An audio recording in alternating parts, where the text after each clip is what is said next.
about the Roland Garros because it was like a huge one in Spain. It was a lot to talk about.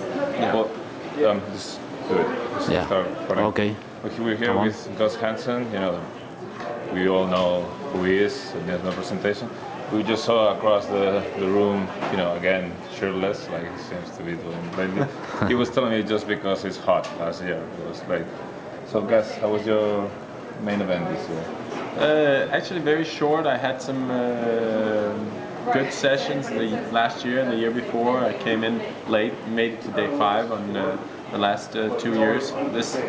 This time, didn't have as many chips from day 1 as I'm used to, but I was still in. And unfortunately, I played the first hand on day 2 because that knocked me out. I had the nuts on the turn, and he made a full house on the river. So you can't really blame me or him.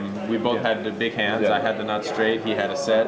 So I mean, it's kind of the hand played out. Unfortunately, he came out ahead, and it was a very quick day for me. So unfortunately, I only played a couple of events this year, but I'm really happy with my performance in the 4 events I played. So I mean, maybe we'll go for the bracelet next year. Oh, of course.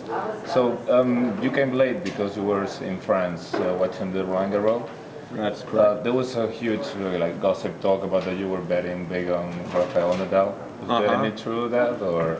There's a lot of truth to that. I mean, Rafa looks like the strongest player we've ever seen in tennis on clay, and I just really thought he was going to win it for the 5th time in a row. I had a hard time seeing who was going to beat him, and unfortunately I was wrong.